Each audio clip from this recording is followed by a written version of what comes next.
My heart, I think, is more towards resi and commercial. That's one project that not only me but my entire extended family is also proud of. We never compromise on what truly matters. It's your vision, your design, and your dream. Support from the family is one thing that is so important for any woman to go out on their own. The most important for me is the vibe. The vibe has to match. So that'll be something unique to just that project.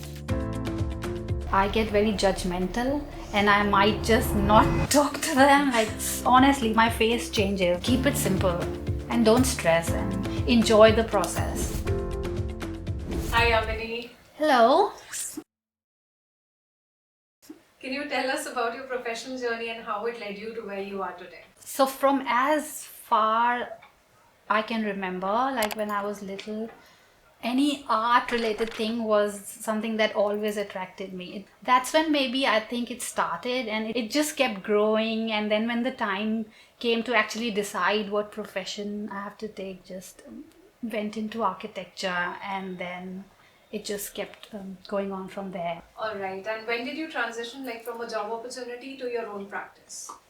I worked with the architectural firm in Delhi, but then I just in my heart knew that, yeah, I think I can start my own, and then just start my own practice. Every project gave me that confidence. Support from the family is one thing that is so important for any woman to go out on their own, and then having like I said before, a good network of people around you. So you need a good support, good team, which I'm very lucky to have. What do you specialize in and what excites you the most about it? Professionally, I specialize in resi and commercial, and I would say I've done a few schools also, like primary schools, but my heart, I think, is more towards resi and commercial.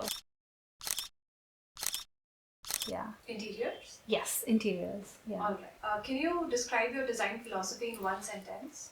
We stay ahead of design trends, but we never compromise on what truly matters. It's your vision, your design, and your dream. So my philosophy is to bring that to life. What type of projects are you currently working on? The most of the projects that I have in my kitty right now are commercial and resi. Okay, Yeah. alright. Which project are you the most proud of? A few, but what comes to my mind instantly is the Delhi High Court.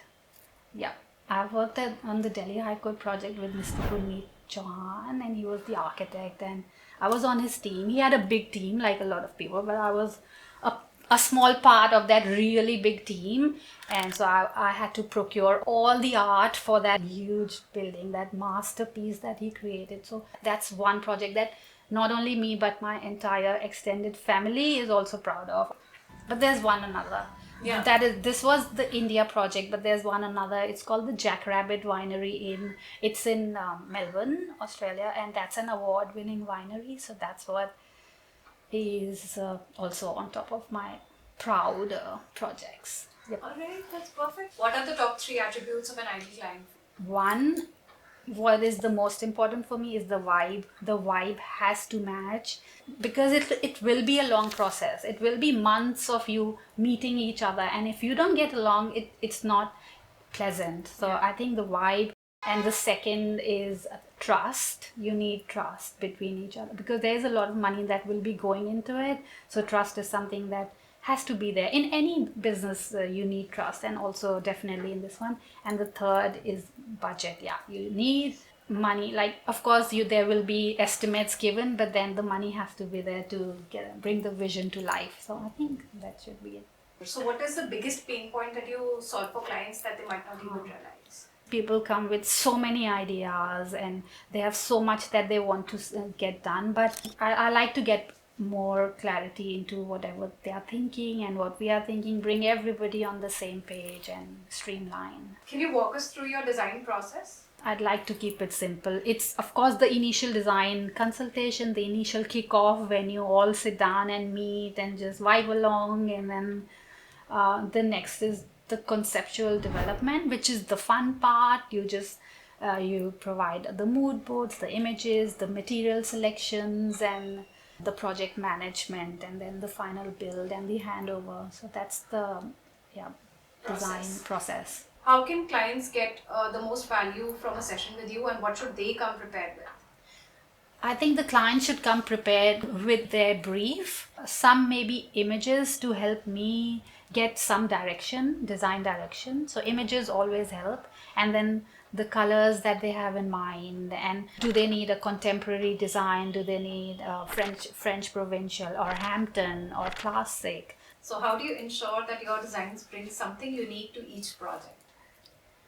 So every project we design, we bring in the craftsmanship from the artisans around us. It can be in the shape and form of rugs or paintings, or we actually bring in the artisan to draw murals on the wall. So that'll be something unique to just that project and nowhere else. So it's not mass produced. It's like unique to that house or that office or that school. So that's what I try to achieve with every project. So what's a common mistake people make in your area of expertise, and how can they avoid it? It's having too many ideas, and then they just mix it up, and then they just twist it, and then they don't know what they're doing. They lose the vision that they had initially, and then you have to just bring them back on track. Yeah. Okay, alright. And what's one tip that you always give to all your clients? Keep it simple and don't stress, and enjoy the process. Are you a coffee or a tea person? 100% tea. Alright, and one word that describes your designing style? Long lasting. It should stand the test of time. It shouldn't be what's trending today, but it should just last you for a while. So. Alright. Are you a morning person or are you a night owl?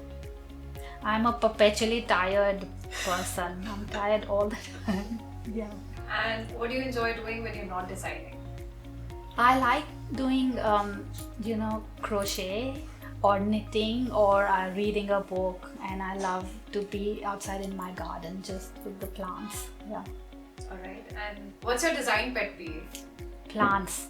Fake plants actually. So if I go to someone's house or meet anybody, and if I will see fake plants, I get very judgmental, and I might just not talk to them. Like, honestly, my face changes like if I see fake plants in somebody's house. Can you tell us a lesser known fact about yourself? On the day that I get my salary, I'd not go to buy a new dress, I'd go and buy a new plant. So I just spend all my money on plants, as much as that my husband has put a freeze on any more plant shopping, so I'm banned from buying any more plants, but that's what I would Splurge on. splurge on. Correct.